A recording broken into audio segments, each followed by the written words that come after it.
Go ahead. And start our recording. And so I'm sorry, I didn't mean to, well, let me just say we're here in the housing breakout group.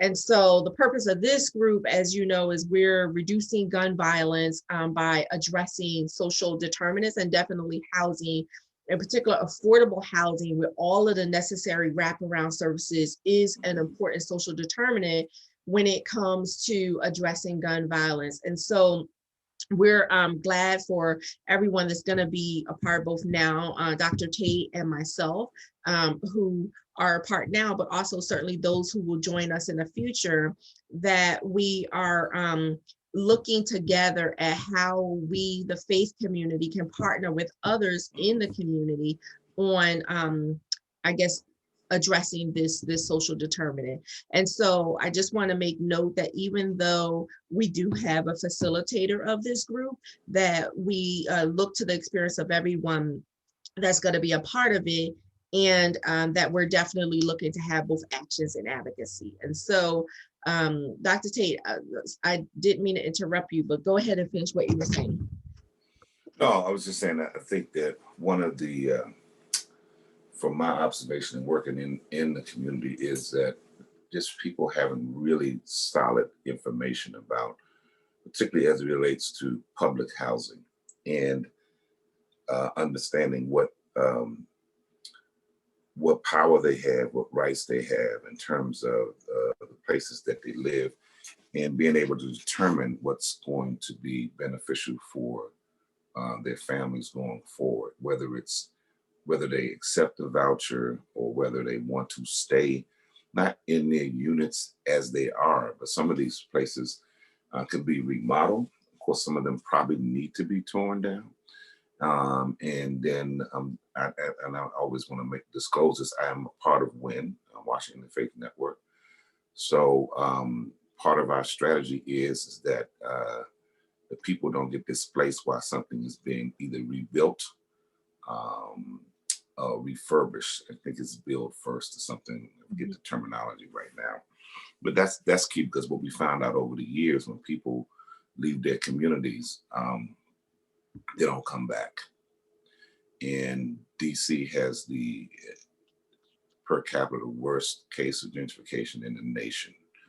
There's probably been over 20,000 African American people who've just actually been pushed out because of housing costs and the way it's being done. And nobody's, I don't think it's talk about it, but not really addressing the issue. And it continues. I think there's a lawyer in Southeast who has like $1 billion suit against the city because they were subsidizing particularly other folks coming into the Washington, D.C. area.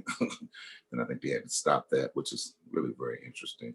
So yeah, I'm very interested in housing because I think Ward 7 and Ward 8 in particular are important for our people, for Black folks, to be able to stay in their homes and be able to work in the city. And whether it's, really, and affordable is another term that we talk about, because, $90,000, if you make $90,000, I don't know if that's affordable, but, we're people who are working people who want to stay in the city. They should have the choice to do that and not be completely priced out. Thank you. So there's a lot of issues around equity, and justice, and housing, and it also is a social determinant, because if your housing is unstable, then it just feeds into everything else. I worked with some young guys 2 summers ago through the Summer Youth Employment Program, and one of the questions they asked me, they were like, I don't want to move. Where's that? Where am I going? And they were 20, 21 years old, but they had this sort of emotion around, because if you don't know where you're going to go or where you're going to be, it could be very difficult. Bango, you on here? I was just gonna say, what did you join? There he is. He's in his car. How are you? Good morning. Good morning. Good morning. How's everyone doing? Good. So we were just getting ready to start in. We started our recording and talked about the purpose of the housing group, and Dr. Tate and I were just chatting a little bit. We are going to go into our specific questions, you know, that we have for today, especially around like who's at the table, who's missing, what resources. But we were starting out with like what some of the issues, and Dr. Tate has said, you know, some of the key issues: gentrification, the whole new communities, build first, displacement, and things like that. You want to, any thoughts in terms of what draws you particularly to housing, or some of the things that you think are important that as we get started in this, or not get started, but you know, as we focus on this area? Yeah, absolutely. My apologies, one, for being late. I had a couple of different Zoom meetings this morning, and I'm on my way to my mama's house. But yeah, so I mean, I'm a native Washingtonian, and so over the years, I have seen the gentrification that has taken place. My mother was a part of the urban renewal project and program under Mayor Washington back then. And so I have seen it, witnessed, and expressed it over the years in terms of how to stabilize families in areas in which there is growth and development. And too often in our urban centers that are primarily African American neighborhoods, there was the redlining that took place that did not allow for adequate funding to develop properties that were owned by African Americans. And so now we see this infusion of cash that is taking place in our communities, but yet it is not taking place by us. So developers from out of our neighborhoods, out of our cities, are coming in and doing development, and it is leaving a very negative impact on us. For the African American community, it was always ownership that dealt to inheritance. And so my grandparents moved to Washington, D.C. in 1945, and we are still owners of that property. But yet we are probably one of two owners that are left. The entire block has been gentrified with newcomers. And so we were blessed to be able to hold on to our property. And so over the last 3 years, I have been working with churches around reimagining their property to build affordable housing on land that they own. But I think a very immediate need outside of the development, because development within itself can take 3 years, and it doesn't necessarily address an immediate need. But an immediate need that I would like to see us deal with, and what brings me to this discussion, is the issue around property tax, particularly for seniors. And so we had this issue 10 years ago, seniors who were losing their homes because of unpaid property taxes. And it's still happening today. It just doesn't get the attention that it deserves. And so we need to advocate that our policymakers to ensure that our seniors are protected as property rates skyrocket. Thank you. And definitely, you know, I spent a couple of years recently advocating, leading the Senior Advisory Coalition, advocating for seniors, and it has just come up over and over again. I think initially it was because it's in terms of seniors losing their property, you know, in some respect, it was because of the gentrification and property values going up so much and taxes. It was kind of like a natural effect, but it has gotten to the point where it's predatory, you know, and it probably has been that way for a while, but people sort of just wait, you know, is really a lot that needs to happen within legislation. And so I want to Reverend, hold on a second. Reverend Bailey, I owe you an apology, man, because I misspoke. I thought you only dealt with real estate, but I didn't know you was helping churches do what you're doing in terms of, yeah, because I think that's important too. It's And it's really funny that this group is like the least amount that attended. And the reason why I say that, because I think housing is foundation. If you don't live in DC, then it won't be, I mean, what would you be concerned about the issues? I mean, at some point, it's like, if we're not here, then we have, wherever we are, that's where our issues are going to be, where we are. I mean, so you would think this group would have more people, because housing is really, really fundamental. Well, I want to, the part of the reason too why this group is going to build, I definitely know a lot of people of faith and faith organizations that are directly involved in housing. So I think part of it is because we really just this week determined that this was the route we were going to go, and the invitation just went out a couple of days ago. So I myself, and I encourage each of you, am doing some targeted outreach, like Aaron Graham and the district church has launched Just Homes, and Just Homes is doing a lot of work around, like Pastor Bagel said, having churches reimagine their church property. Reverend Joseph Williams, a lot of people of faith that are doing strategic work, and some faith communities that are even involved currently in some of the Ward 7 housing developments that happened recently. So I know our group is gonna grow. I know that there's a lot of people already involved in housing, and I think that's the benefit of us moving in the direction we're going, so we can get out of these silos and people can know about what's happening. Even Reverend Kendrick Curry, and Karen Curry, they're involved in some of the housing. And did we lose Bago?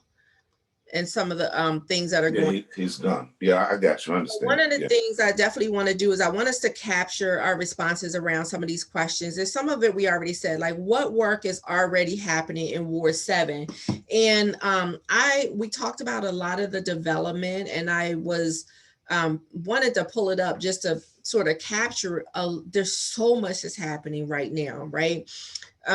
Recently, the blueprints and plans came out around the Minnesota Avenue corridor. So we know that entire shopping center at Benning Road and Minnesota Avenue is going to be redeveloped. We know a lot of talk and meetings have been happening around the halfway house that's going to happen on the other side of the street. But I think that those plans are early enough that we can really have some involvement in that. The Skyland shopping center is also currently happening right now. A lot of, I think, their occupants are probably already determined in terms of their anchor, like Lidl is going to be there, some of the anchor organizations, but I don't know if either of you have been involved already around the conversations of what that housing looks like. But I think that's definitely an area of opportunity where we can continue advocating. And even if they've already determined what portions of those will be affordable, I think we can always push to increase it. The Strand Theater, and these, I'm just listing some of these, right? Over on Nanny Helen Burroughs. Parkside's already complete, or Park 7 is already complete, but we know that expanding all the way up the street to where the Minnesota Avenue Metro Station is, that there's more development that's planned for that. The RFP or RFA, I can't remember which one, for Fletcher Johnson is actually, I think they selected the person for that. It was already out, but they selected and I have to look and see who the developer is. But there's a Fletcher Johnson task force in Ward 7 that I know a couple of people in my neighborhood, Marshall Heights, were involved in, that's still determining what that will look like. There's a huge hundreds of units that are going to be in Fletcher Johnson, and there's still room around what those units look like and who they're going to service. I know that when the mayor selected that developer, they said that it at least had to include some housing for seniors. But I think a lot more is still flexible around that. Yeah, and that becomes really the issue too. What you said is that trying to get onto these things before they leave the train station, because a lot of times there's developers that are selected. They don't necessarily look like us. They don't a whole bunch of stuff. And there's a lot of money to be made. And then there are issues around, I still don't think the city has a really good handle on how do you hold developers accountable for making sure they are affordable units. We hear horror stories in other parts, and even in this city, it's like there's not enough. When they build a unit, 100 units, whatever, apartments, whatever, then they have 3 or 4 units for affordable, and then sometimes they put these people in the basements or undesirable units that nobody else would want. And well, put it this way, the city doesn't have a good track record of following up and dealing with people because they never have. And so that becomes another problem in terms of, these things are happening. When we say development is happening, I always ask who's developing, where's this money going? Because that's money in there. Let me just finish what these are so we can have them in the recording, and that way we can have a place to sort of go back. And again, we're still working on the question, what's currently happening in Ward 7. And so we talked about Park 7 and extending down the one side towards the Minnesota Metro Station for development. And then also on the other side of Benning Road, the town center, I think is what it's going to be called, but in all of that, which is going to be mixed retail and housing. We have the Fletcher Johnson that's happening, and also Lincoln Heights and is still going through the new communities development that's going to be happening there, and that's affordable housing also. Also, in terms of the faith community that's involved, over on Nanny Helen Burroughs, is it the National Baptist Convention? That property that's there, I believe it's at either 50th or 51st or Nanny Helen Borough, is also under development or slated to be developed. I'm not sure what the impact of the pandemic has had on it, but that's another place, as well as Eden Place, which is at Eastern Avenue and Dick Street. That's a huge development. And so a lot of these meetings have been happening in the community. I've attended a lot of them. And so, but because of the pandemic, a lot of these developments, the outreach and engagement has really slowed down. So the good thing is we still have time to sort of weigh in on them. The Pennsylvania Avenue Southeast corridor. And so we know right around where Pennsylvania Avenue Baptist Church is, that there's a lot of development that's going to happen there within that town center, the shopping center that's there as well. And the city just got, is it Main Streets or I can't remember which grant they got, which Letitia Atkins is actually helping leading that effort out of the Marshall Heights Community Development Organization. And so that's happening. And so we wanted to sort of just list sort of what are some of the things. Are there other housing developments or housing initiatives, even if not development? I know we're talking a lot about capital development, but any other housing resources that you know of that we just want to kind of list out there while we're brainstorming?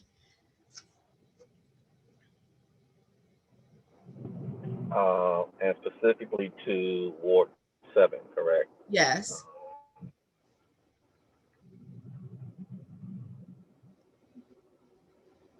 Well, I know I'm not sure what the proposed plan is for the downtown Minnesota Avenue, and particularly the health center, the old Giant.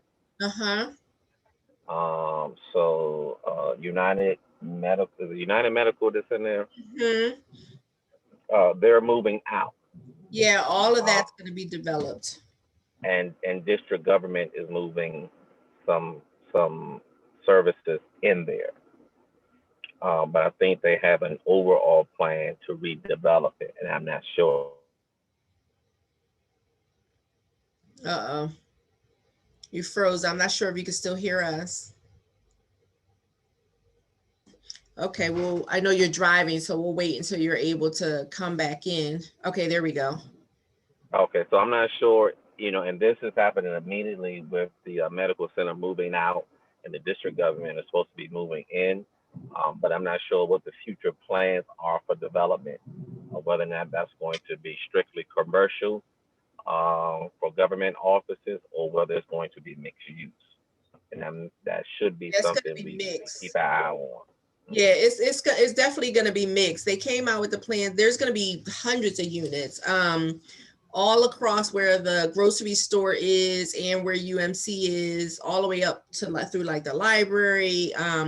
Is definitely going to be mixed. Yeah. And even where East River, where the collaborative is, those, and so right now, those different tenants, and across the street where the McDonald's is, they bought that parcel, which it was like a wings shop and something like that too. So, but it's still early enough, like you said, that we can get involved in those conversations. One of the things I forgot to mention is Reservation 13, and I do know Washington Wynn has been doing a lot of work around this as well, over where old DC General was. That development's already underway, and you know, we're still waiting to see some things, you know, the RFK Stadium, what's going to happen with that, but that's actually definitely slated to have housing units as a part of Reservation 13, and that's still considered Ward 7. So I think there's a lot of work happening. One of the things, one area of need that we have is definitely to see more of the faith community, how people are involved in housing, even if it's not housing. Like, what's the pastor's name? The church that's there at Nanny Helen Borough and Division. That do you remember that pastor? What pastor that is? That church? Oh, Young. Steve, I want to Steve say Young. yes. Steve Young. So I didn't realize that he and his congregation were actually a part of the development process for the housing that happened over across from the Dorothy Heights Library. Right. So that's one faith community. They're partners in that. It's already built and it's already open, but I was surprised when I heard that. And so in talking with Reverend Joe Williams, who's over at Enterprise, and Enterprise has an entire faith-based initiative, which Joe is leading, to help churches sort of reimagine their work and stuff. I was surprised when I learned that from them.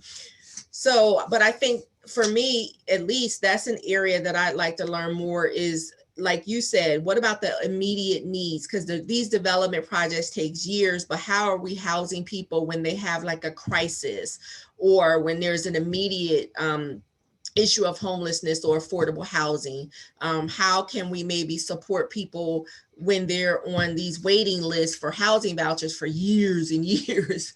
What do we do in the interim? So what's missing? Any thoughts around that? I know some of the things that you guys already mentioned was around issues around gentrification, advocacy around the build first, making sure that people are not being displaced in different ways when we do have these developments. And also, though, I think what's missing are those immediate housing needs. Anything else that we want to sort of capture in terms of what's missing? I think we lost. It looks like we lost Dr. Tate.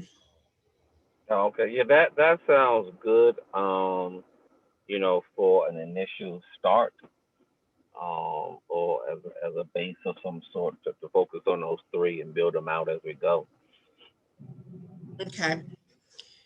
And then in terms of partners that are already involved in the Ward 7 group that can address housing, we know, tell me, Pastor Bagel, what's the name of your congregation again?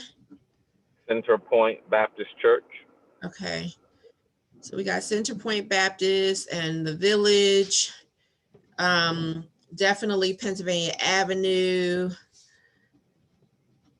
I don't know that we have any housing agencies that participate in our group. Do you know?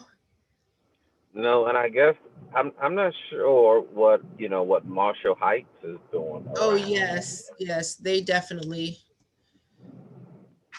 are a part, and they're very involved as well. They're actually the host of the Main Streets grant that they're the fiscal agent, and I think the host for the Pennsylvania Avenue corridor, as well as I think they have some involvement in that Minnesota Avenue corridor, that development that's happening there. Definitely missing is like So Others May Eat, right? Because they're very involved in housing, but they don't participate. They have that large housing that they put there across from the Denny's. That center is, they, I think, definitely need to be at the table Yeah, I think what will be key and what we need to decide, particularly for this work group, is who should be at the table. Mm-hmm. Uh, are we talking about a table of organizations Mm-hmm. who does work around housing? Or are we talking about landowners and nonprofits who want to get into housing? Because I think that will help determine the work. I think it'd be safe to say that not everybody is is a proponent of affordable housing. Mm-hmm. And when I say not everyone, I'm speaking to even some of the organizations that are in our community. Right. There are some civic groups who have long-term history in our community who do not want affordable housing. And so those are the conversations I have had. With churches who were looking and taking some of the underutilized properties and putting affordable housing units on it, and the civic association said no, that's not what we want. So that's one of the things that we need to be keeping in mind is, and I like what you said, Pastor Bago, like we do need to think about who's present. And so I have like organizations involved in housing, but we also need the landowners, we need the nonprofits, and we need the civic associations, because you're right, sometimes they will fight against it, and definitely because of the structure within DC and the ANCs having great weight, and even some of the new things that are happening in terms of legislation around the way opposition to planning can happen. We need to have all those people at the table in order to really be able to make progress.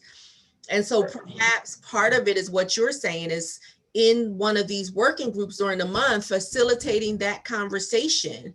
Do you think that would be helpful? Facilitating with people, what do we do when we have opposing or what seem like opposing wants and things like that? How do we compromise? Absolutely. Okay. I'm writing these down because what we'll be doing, hi, Julia, good morning. What we're going to be doing from month to month is pulling together agendas for these working groups so that each month when we split up, like the housing group can say, hey, for next month, we want a conversation with all of these people at the table during our 45-minute breakout time around what do we do about opposing conversations. And we can even make it specific to some of these different developments, Fletcher Johnson, the Minnesota Avenue one, because people are going back and forth around the halfway house there. And how do we do that? So I like that idea.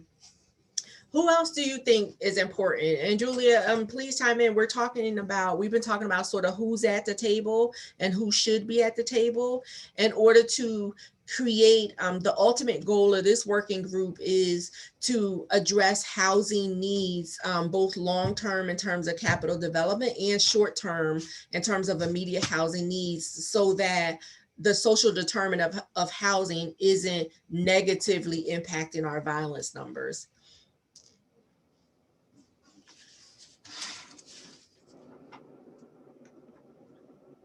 What about residents? Go ahead. Mm-hmm. Oh, no, I'm sure you've already mentioned the developers, but one entity that I would be really interested in would be the actual property owners of the multiple dwelling units, but not the larger ones, the apartment styles, because those are the persons that are able to kind of skate through because they put everything in an LLC. But oftentimes those properties, they present some public safety challenges, and in them presenting the public safety challenge, it actually gives us the footing to be able to go in and say, hey, this is an opportunity for you to kind of do a benefit to the community. Can you offline one unit in each of your 4 units? So I'm thinking of, Jerome Bailey, for instance. A lot of people don't know that Mr. Bailey owns roughly 40% of garden style apartments in Ward 7. And he owns probably 50% of the garden style apartments in Ward 8. And no one would know it because he makes everything an LLC. But here's a gentleman that, you know, I don't know if this is appropriate, but like the OAG was going after him for nuisance properties. So like now he needs to change his image. So this is a great opportunity for us to kind of get in there and engage somebody like that that's trying to do a revamp of a reinvention of self for the faith community to kind of get in there and say, yes, your properties have contributed to violence. And this is how you can partner with the faith community to kind of stabilize people and help them get on the road to economic self-sufficiency. Now, with that said, the challenge is I know that information because of my time at 6D, but it took the OAG and myself like 6 months to figure out that he was that person. And so I think that it's imperative that we actually bring DCRA to the table, because when we think about property owners and developers, they all have to get permits. And we need to start asking those hard questions to DCRA about what does your inspections look like? You know, why is it that people are able to create LLCs and have a mailing address to the property? How then are you able to hold them accountable? And so through that, by changing that system, it will then allow us to figure out who owns these properties, which would then position us to be able to advocate differently. And I know it seems kind of off the beaten path, but it actually, just for what comes in our office, DCRA would be a great partner to have at the table. Yeah, I definitely agree. Thank you. And I didn't know that about the Mr. Bailey. Must be nice. Or Mr. Jerome Bailey. Wow.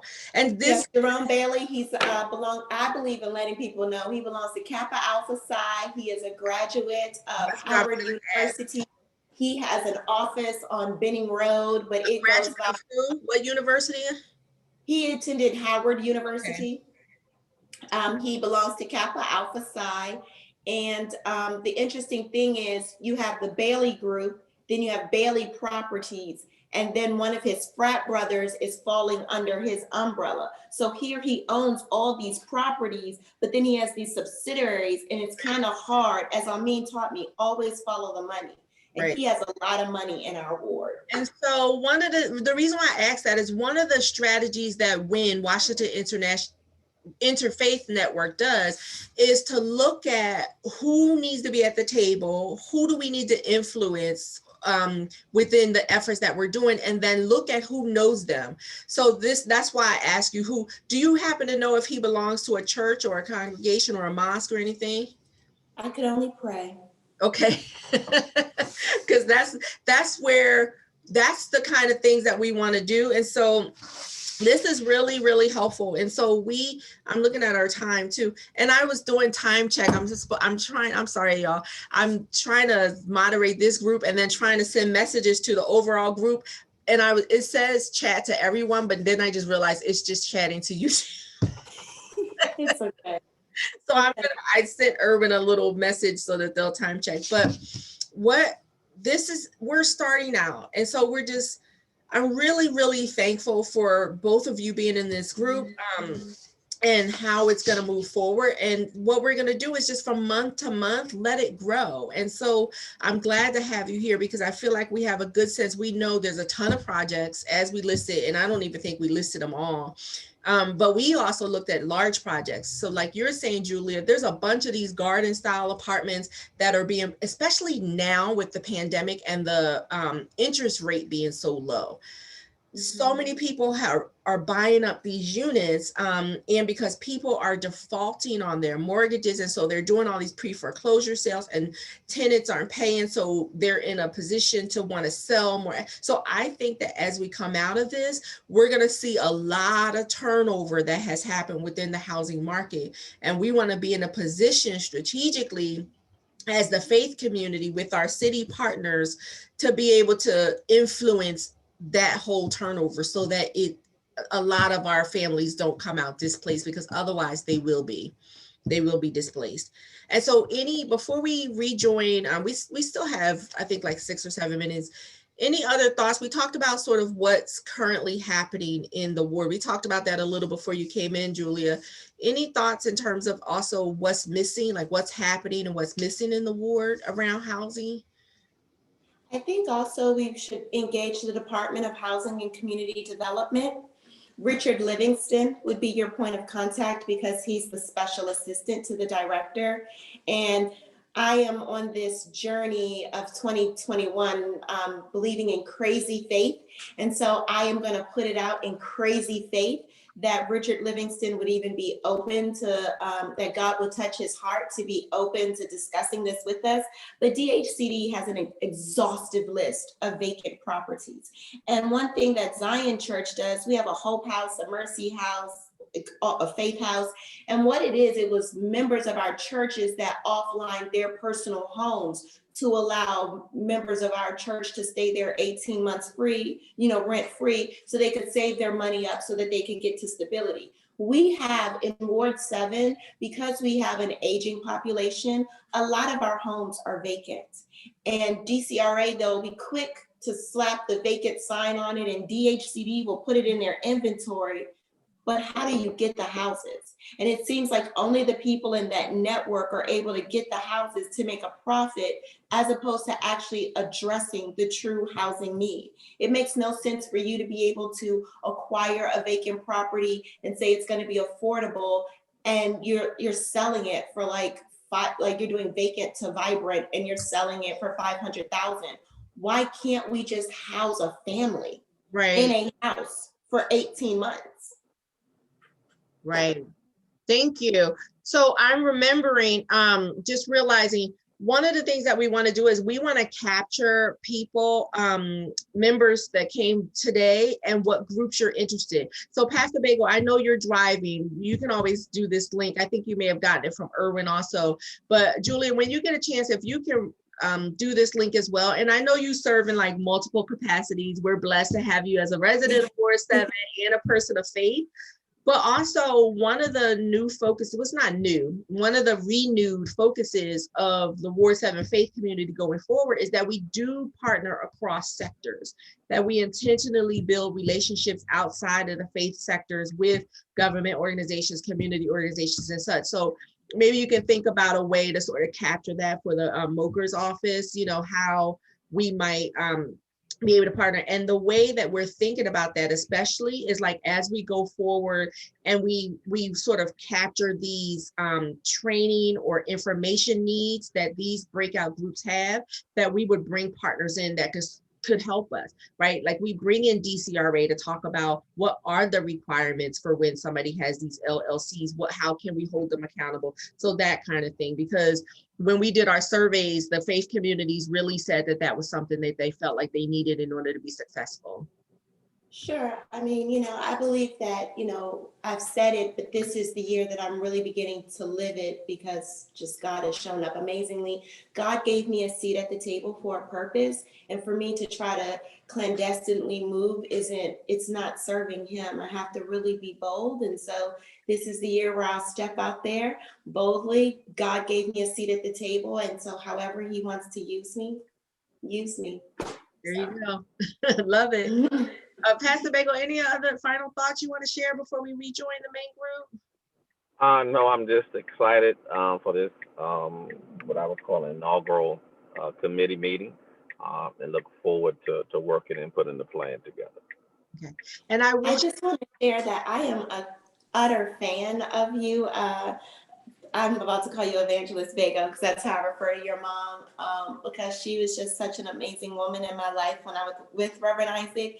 And then as I've told you before, you married my girl crush. So you are just an amazing man. And it is just such an honor to be like in this group with him because I fangirl over him because he has two women that mean so much in my life. So just wanted to put that out there.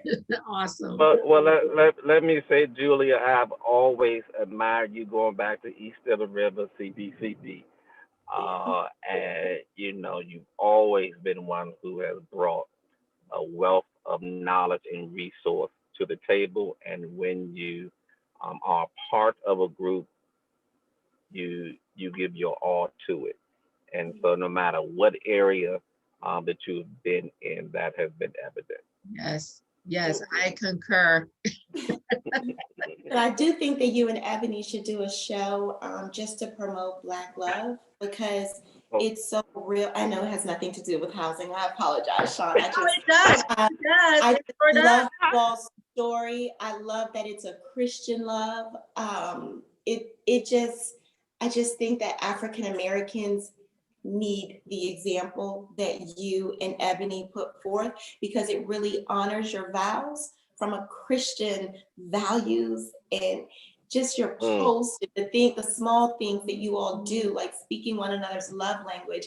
I don't know. I just think that we really need your love. And I think that we just, even like as we house families, you all should be in a position to mentor them, to just really help them see What a this is healthy what family a looks healthy marriage looks like. Yeah. So Thank you. Praise God for that. on that note, I'm going to invite you both to click leave room. So, and I think that's going to take us back to the main session. Sure. Thank you. Mhm.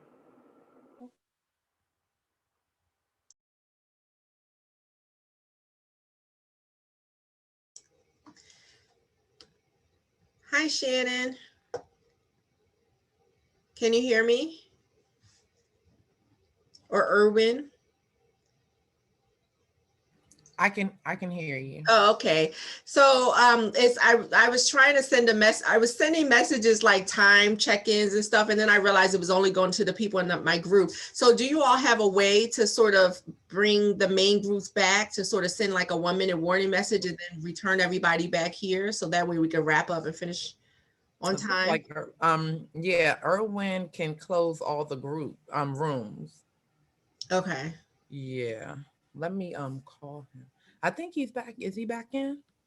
Erwin? He's looking at the thing, but he may not have his sound on. See, you waved at him. Let's see. Erwin there watching Saturday morning cartoons. I'm gonna give him a call on my phone. Okay. Let's see what that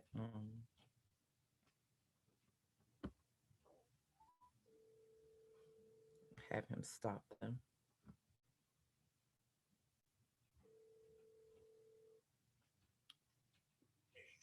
Hey, I'm on.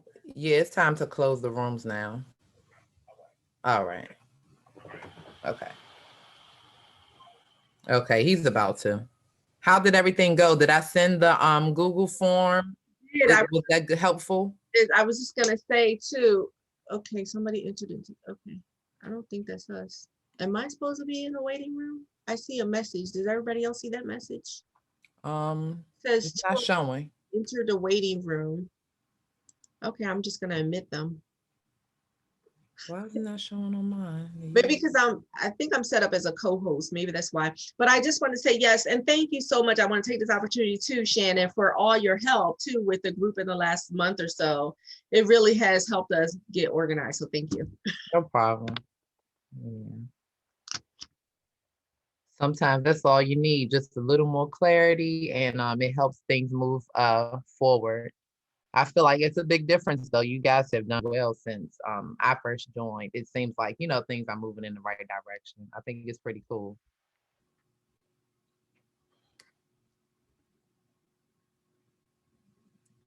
Okay, yeah, they're closing in 45 seconds. Okay.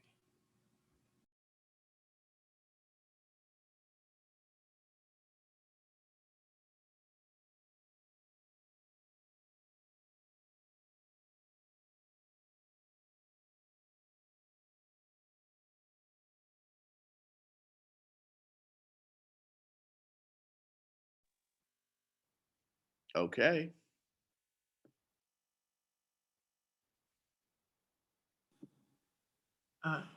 Folks are still coming in. Erwin, is everyone pretty much back? Were we the last ones? Y'all must have been having some good conversation. Oh yeah. Yeah, it was. It was really enriching. Good. Yeah. Did everybody press record in their rooms? We did. Yeah. Okay. Was I supposed to do something at the end? I don't think I hit stop before I left the room. That's okay. I just left the room too. Were we supposed to hit stop? I don't know. We'll find out. I took written notes too, though. I couldn't help myself. It stops automatically, y'all. Okay. Thank you. Okay. Word for the technical challenge. Thank you. Thank you.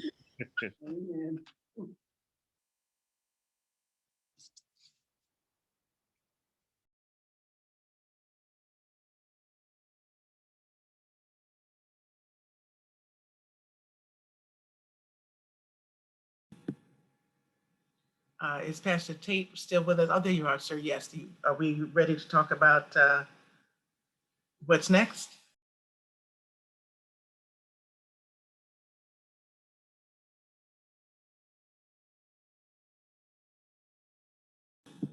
Also, just before we do move into what's next, if we did not take a moment in our work groups to sign up, is that link still available, or to sign up to provide the contact information for each person? Is that link still available in the chat that people can still do that? Okay. I'm gonna put it in there. Okay, cool. Awesome. Okay. So please, just take a moment, even right now, if you did not, let's use this time to make sure that everybody does click on that link to be sure, because we want to make sure we have everybody in their appropriate groups. And is there a reason we can't communicate with each other as opposed to just communicating with the hosts? I'm not sure what you mean. What's In other happening? What are you words, not able to do? I wanted to send Reverend Gilbert a message, but I can't send Reverend Gilbert a message. I can only send a message to the hosts. Might be weird. I think that's just our default settings that we had set up. Is there a reason for that? No, it's coming up as everyone. At least I don't know, but we can certainly talk to you offline, Ambrose, because we only have a few minutes and we want to just honor everybody's time to get everybody to our agenda.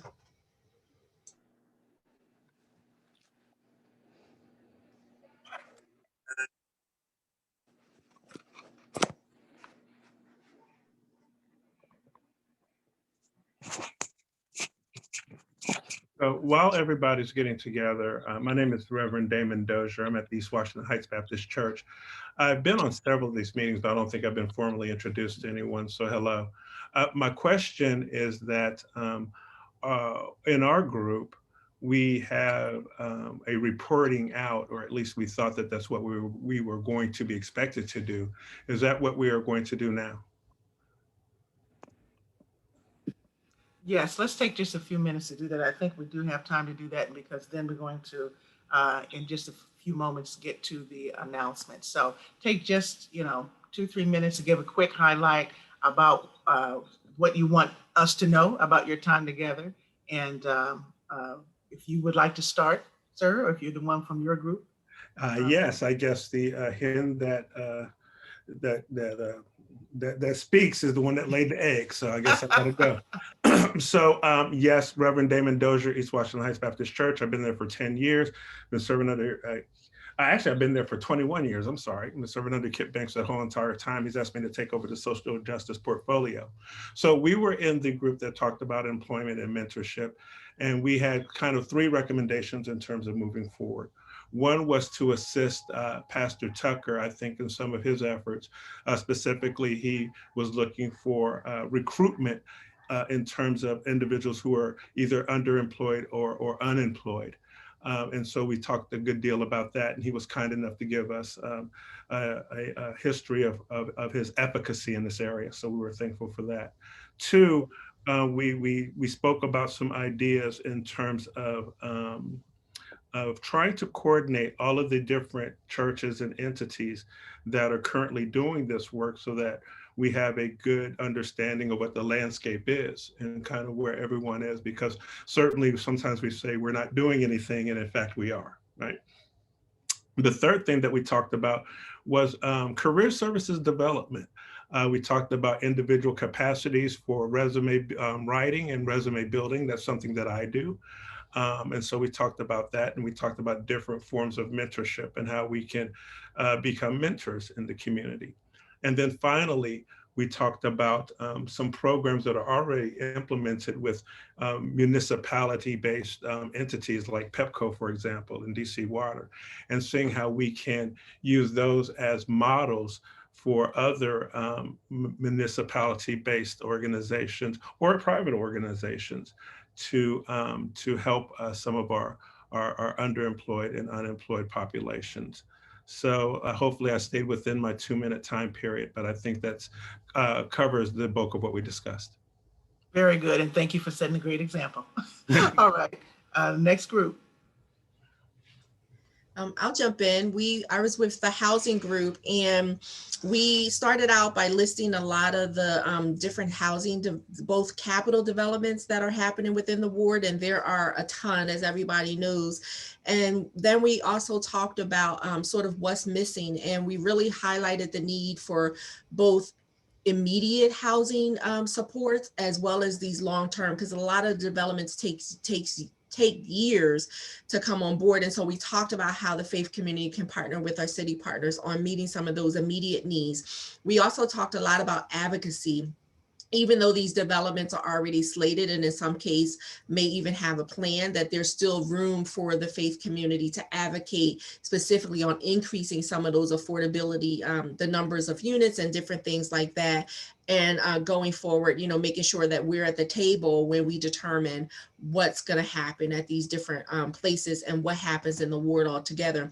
We also talked about who needs to be at the table and what happens when you have opposing viewpoints on what people in the community want, and perhaps the possibility of hosting some of those conversations during our breakout groups going forward, bringing landowners and civic associations and residents and DCRA and all of these different entities to the table to talk about how do we compromise, how do we sort of mediate so that the overall community, the overall needs of the community are met. And I think that was the gist of what we talked about. We definitely also highlighted what the person who went before me said, is that there's a lot of work that's being done that we don't necessarily know about. And so we definitely want to capture that in more detail in terms of what's already happened, and especially amongst the faith community in housing. Excellent, excellent. Thank you so much. Erwin, thank you. Sure. So good. We had a rich discussion in the family services group. And I think the commander did a great job at laying the groundwork. What happens in our youth carries over into adulthood. And definitely the lack of supervision or the lack of a good family structure with youth. And the amount of crimes that juveniles are committed, again, it starts off as juvenile crime, but it carries over into adulthood. And we know that that's a lot of times that happens because of a fractured family structure. So what can we do to provide supports to families, and what organizations that are out there that provide supports? We had members from East River to talk about the various programs that East River Family Strengthening Collaborative has to offer. Whether it's in the school, whether it's out of the school, whether it's in the community, those are some of the things that the programs that they can offer. And we shared that with the group. We also talked about the different works of organizations that are out there that are doing the same work.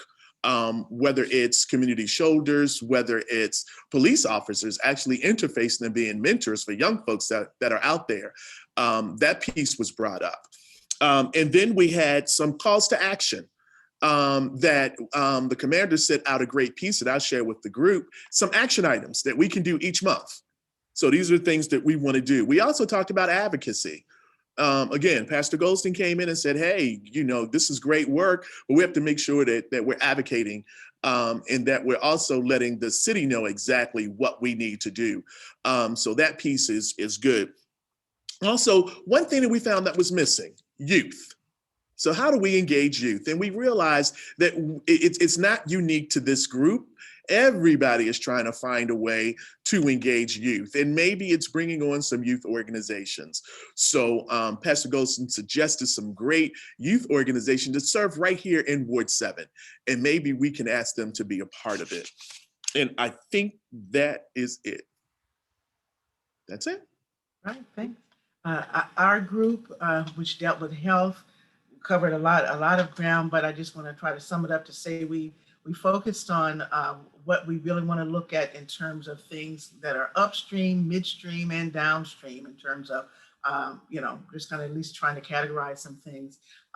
We talked about certainly the most urgent things dealing with the vaccinations and even equity with regard to that whole piece, food access, mental health, and advocacy were some of the areas that we talked about focusing on. And then what we were very encouraged about is an opportunity to support one of the members of the work group who has an upcoming healthcare initiative in the formative stage. And now is a time that we can get engaged to help move that forward and help in whatever way support is needed. And so that's already an action item right on the horizon that we are now able to help engage in. And then Pastor Golson popped in and shared with us about May being Mental Health Month. Only, one or two people in our group knew about that. So we thought, well, all right, that can certainly become a goal for us to focus on, not just an event for event's sake, but something that pulls in the things that we shared need to be an ongoing stream and consideration, even things like engagement with the arts and culture. So therefore young people also, and focusing on health through those mediums, and our identity, and tying health in and being healthy as a part of our identity, as well as knowing our history and other things, and just having that whole thread come together. So we will be looking at what we might be able to do that'll be a model of something that really engages the generations with regard to mental health, which is also tied to your physical health. So, even though we were that group working amongst ourselves, we want to make sure you are all welcome. If you know of something or engaged in something yourself that fits with any of these groups, particularly even as I mentioned about what might be a fitting activity or anything that we can engage in May, that is not just something to do, but something that really resonates and changes the conversation in ways that we need it to. We welcome that. So again, I want to remind everybody, make sure that you have signed up with your contact information so that we are knowing in what group it is that you're focused on, so that we can continue to make sure we are getting targeted information to you as well based on those groups. Pastor Tate, is there anything else you want to add before we get ready to close out in terms of what we're going to do with next steps?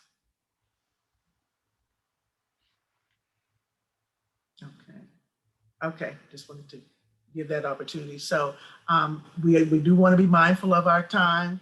Our goal was to end at 11:30. It's 11:32, which it just flipped over to 2. But these meetings are always packed with a lot. And but that's why we're here to get in and get what we can and do what we must. So we want to go ahead and close out the core part of our meeting, but we have some folks who are with us that will give us some updates on their activities and various announcements and reports, and we want to give them an opportunity to do that. So the room will be available for you to stay and remain to hear those reports and announcements and updates. I would like to ask if we could have a volunteer maybe to pray out this session, because there may be those who need to leave, and we certainly want to send you off in prayer. You've gotten a lot during this time to take in and digest, which is what we'll be doing, and getting back to you for next month's session, focusing on the things we heard about today. But we'd like to just have a word of prayer for those who might be leaving us at this time. Anyone want to volunteer to do that? Gracious God, our Heavenly Father, we thank you for Word 7 Faith Council, God, the chance to gather together to discuss those pressing issues before us.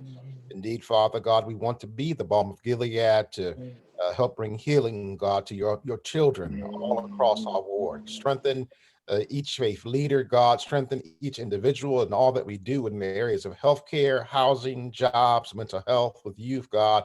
May the effort, Father, may we come together, Father God. May the effort grow, and may we truly, God, may you just bless the effort and make us stronger, God, to be able to effectuate change on behalf of your people. In Ward 7, we pray. Bless us all. In Jesus' name, amen.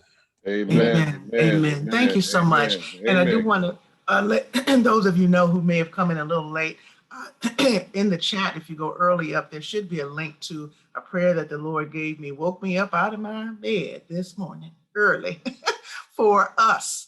And he even had me to write it down. So I really had to wake up. But it's in the chat because I know he gave it to us. And so for those who want to have that, you can have that as well. As we get ready to shift now for the announcements and other reports, Erwin and Pastor Golston, do either of you want to kind of help us know who's coming next and what we have to share in this time?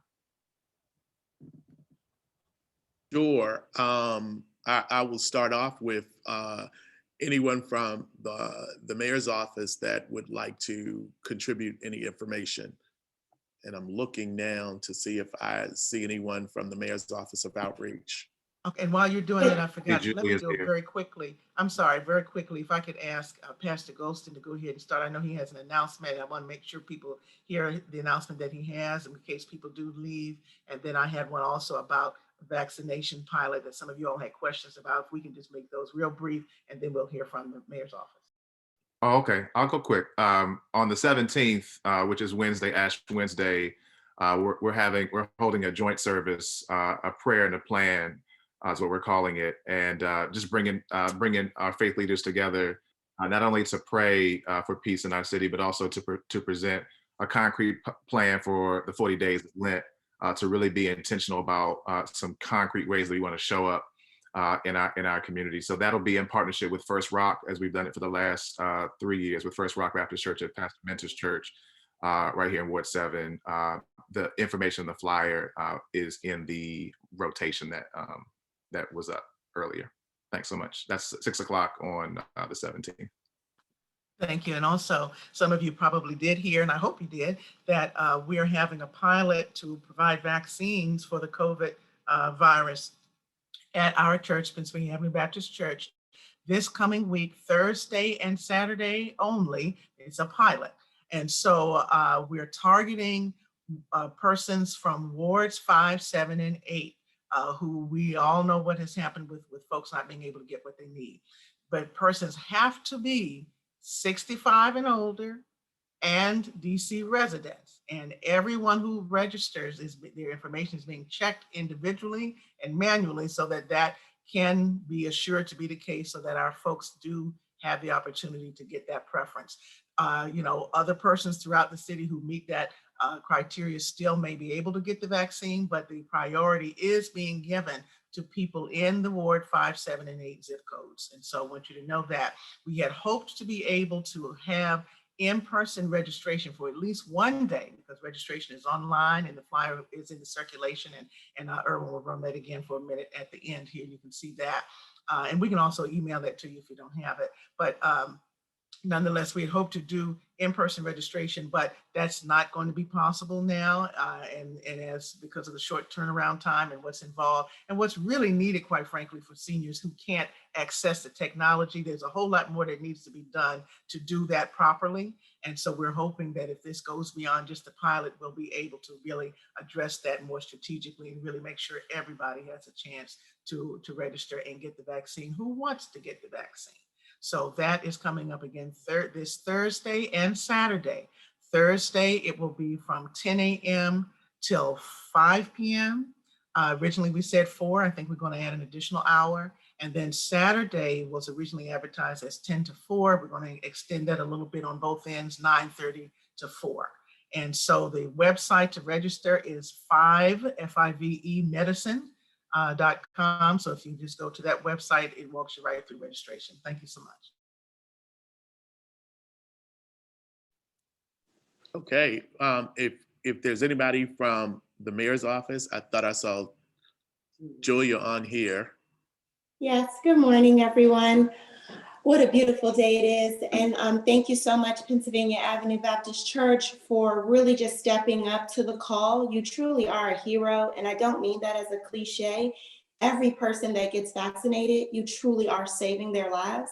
And I think it means even more that the church is doing it, because one of the challenges that we're having is just neighbors really understanding that, yes, there are us around vaccines and things of that nature, but we really just need to honor this process. And for those that really need the vaccine, if we can connect them, the mayor has started an initiative called the Senior Vaccine Buddy. It looks something like this. We have been out since Wednesday canvassing all of Ward 8, and we are now started to canvass Ward 7 to complement the efforts of Pennsylvania Avenue Baptist Church. So far, we've registered 207 of our neighbors in Ward 8. And so what we're really asking of our neighbors is to be a vaccine buddy. And it's really simple. If you know that there's a seasoned citizen that's your next door neighbor or is part of your church, please call them and ask them, have you had a vaccine? If they say, no, I'd really like one, but I'm on the phone and it takes too long, literally log on to vaccinate.dc.gov and register for them. And if they're comfortable with you, you can actually get their information up front because the form is available at coronavirus.dc.gov. So you can see what the questions are, get the answers to those questions. And at 8 o'clock, you can go ahead and register them on Thursday, but you can even go a step further. If you know a seasoned citizen in Ward 7 or 8 that wants to be vaccinated and they're having challenges navigating the system, our mighty team of 22 people, in addition to the Mayor's Office of Community Relations Services that has another 112 team members, we stand ready to get their information to go ahead and register them. And again, we are going to their homes today, if we haven't already, to give them their senior buddy card that lists their appointment verification code. It lists their appointment time, and then we are also following up with them a day before their appointment to remind them. We have received a lot of questions about our homebound seniors, and we definitely understand and appreciate the concern for them. One thing we want to share with you is that they're homebound, which means they're safe. As long as their healthcare provider is being vaccinated and that they're honoring having a minimal amount of persons in their home, they are actually the least susceptible of contracting COVID. And so what we're really asking is that you make sure that their home healthcare provider has received their vaccine because they are in the phase 1 group, and that anyone that's visiting them, that you please make sure that they wear a mask when they're there. If there is a seasoned citizen that lives with them, please connect them either to Pennsylvania Avenue Baptist Church through I forgot your website, through their website. 5medicine, 5medicine.com. They're the group that's doing the administration of the vaccine. Yes, thank you. So please connect them through 5medicine or connect them through vaccinatedc.gov. And in closing, this group, you guys have a lot of great ideas, and a lot of these ideas may require government funding. And so it's February, and this is our budget season. And so Mayor Bowser has 4 opportunities for neighbors to weigh in on the budget. The first one will be on February 10th, but that's an exclusive one. So you must be 55 years and older. We're not carding you at the door, but we are doing a virtual budget town hall for our seasoned citizens on February the 10th. And then we open it up to the broader community. And so on February 16th and February 18th at 6:00 p.m., we are having virtual telephone town halls for our budget engagement. And then finally on February 20th at 11 a.m. is our last one. What is a budget town hall? It's an opportunity for you to come with your priorities and your interests, but most importantly, we put you in breakout groups. We give you $100, which kind of symbolizes the city budget. And then as a group, you prioritize what the city should spend their money on. And it is weighed really heavily. There are a lot of organizations that truly have benefited from it. And one such advancement that you all might be more able to see tangibly is the One's Office. The infusion of money into the One's Office is a direct result of the community's feedback through our budget engagement forums, and most recently our Building Blocks initiative, which I'm prayerful the Ward 7 faith community will be a part of. And with that, I thank you for your time. Thank you, Julia. And I know we have someone from Council Member Vincent Gray's office. I see Sheila. Okay. I am here. Good morning again, everyone. I think the one thing that I want to stress to folks to piggyback on Julia, so the mayor is formulating her budget, and once she submits her budget to the council on March 31st, it is then up to the council to say, yay, we like this budget, or we prioritize some things based on constituent feedback. So just want to remind folks that beginning this upcoming week, the council starts its performance oversight hearing. So we first start off with performance, looking at the current fiscal year and how agencies are spending their funding. And again, especially in Ward 7, if there are goods and bads that you have to say, about the various district government agencies, please sign up to testify. Go to dccouncil.us. And all of the council hearings are on the council's calendar, and the means to sign up to testify are there. So I'm encouraging Ward 7 to be loud in voicing your concerns about the various services that our government provides. And then hitting into April, we go into the budget oversight season, which looks at the formulation of the FY22, the next upcoming budget for the district. And here again, this is where Ward 7 needs to make its voice heard. We see a lot of familiar faces testifying at the council, but not enough of the faces speaking on behalf of those who don't know how to testify, are afraid to testify, or don't have access to testifying. So my urge to this community is to spread the word about these upcoming hearings, especially where DC Health is concerned, concerns around how we're vaccinating in the district. This is your opportunity to make your voice heard. And as I said, the mayor presents her budget, and the council oftentimes does something a little different. So you have two shots at the pot. You have one with the mayor, and then you have the council opportunity. And just specifically wanted to give you a few dates for the Committee on Health.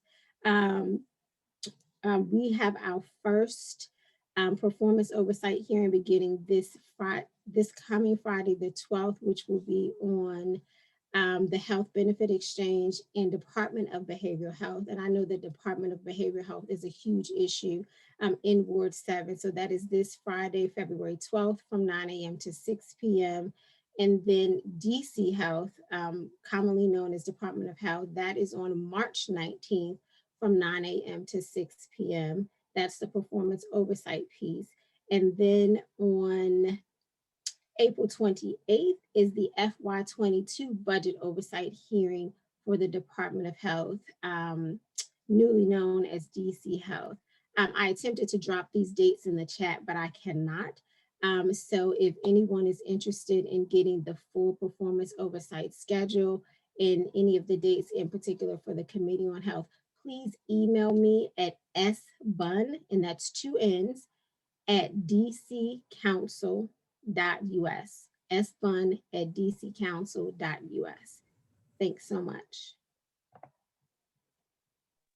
Thank you, Sheila. Those that want to make announcements, please let us know. I know that Stuart Anderson from the Anacostia Coordinating Council wanted to have an announcement to make. And those that want to make announcements, please drop them to me in the chat box, and I will call on you. Stuart Anderson. Thank you. How's everybody? Good to see everybody. I attempted to, as did Ambrose, to do some shout outs to some people. You know, I always want to shout out Julia. Hey, Julia. And everybody else, Don't Mute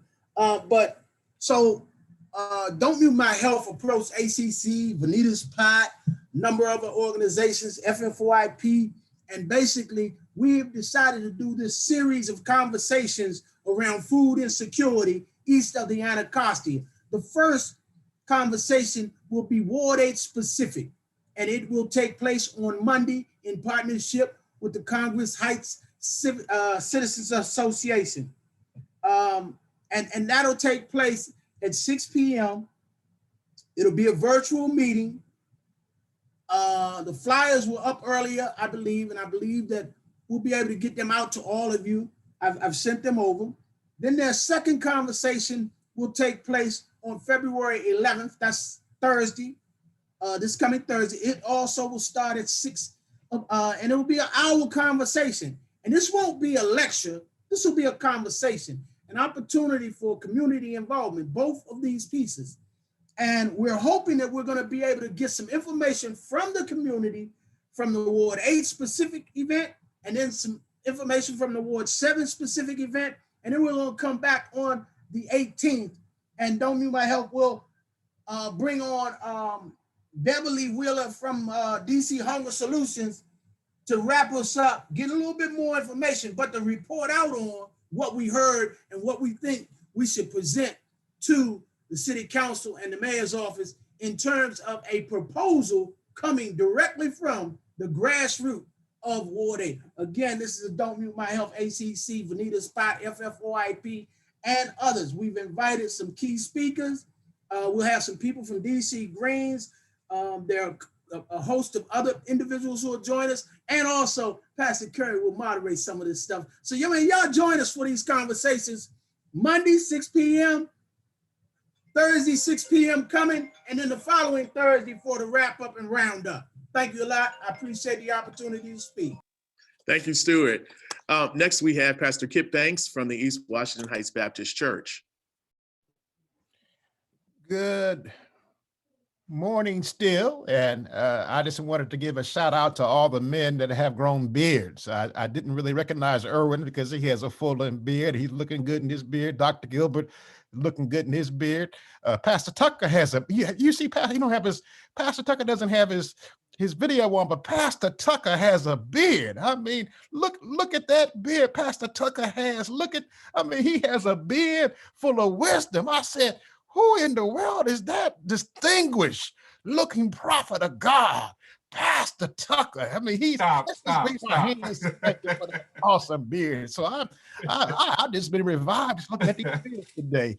But just wanted you to know that East Washington Heights Church, we've gotten a grant to do environmental work to work the National Wildlife Federation, and I want to get on the calendar if possible to present to you ways that you can make money in partnership with the National Wildlife Federation and Sacred Grounds Gardens. But I want to do that in March or April when the weather gets better.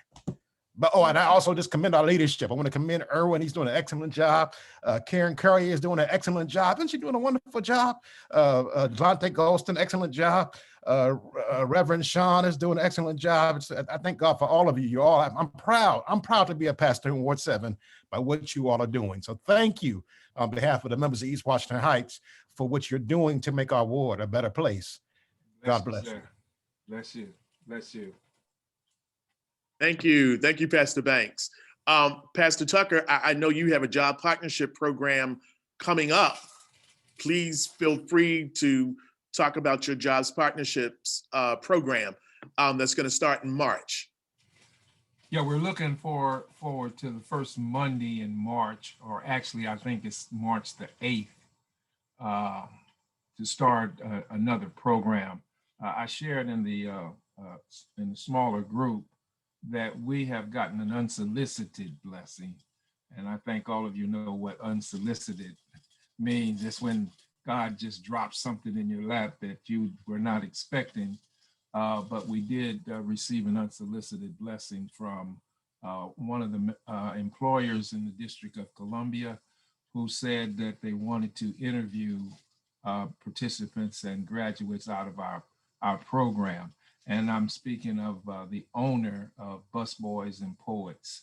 I believe they have now 7 locations, and they are trying to get ahead of the game in terms of when employment hiring comes back at full steam.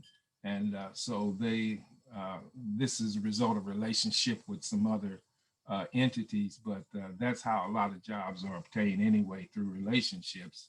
And so I just wanted to share that some employers are beginning to call us, and that this next class starting in March, we're trying to recruit persons that are unemployed or underemployed for the program. All right, thank you, Pastor Tucker. Mm-hmm. Is there anyone else that wants to make an announcement? Oh, just one more, Erwin. If there are any churches or organizations that are in need of food, let us know. We have access to some food that is, again, an unsolicited blessing, that we may be able to provide food for individuals. Yesterday, about 60 boxes of food, and they said they had more to give us if we needed that. So just let me know. And thank you for sharing that, Pastor Tucker. That reminded me, I failed to mention that in addition to the COVID vaccine, we also will have our food distribution as well on Saturday from 12 to 2 or while it lasts. So there's going to be a lot going on. That's the key. So pray for us with that too, as we try to navigate and just make it all work together.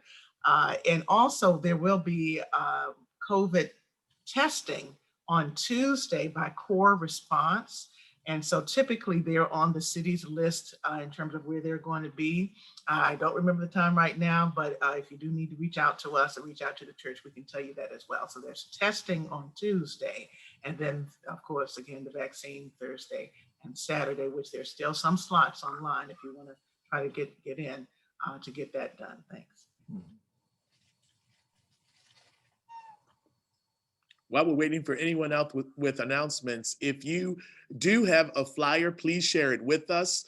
The slideshow that we created, we're going to blast out to everyone that attended this meeting and everyone on the listserv for the Ward 7 Faith Leaders. It will be in a PDF format and it will be electronic, so you don't have to shuffle through paper, but it's going to be combined.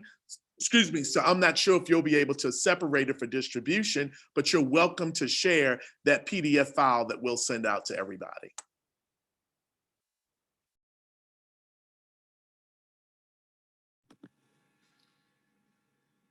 So, Irvin, real quick, if I can, also,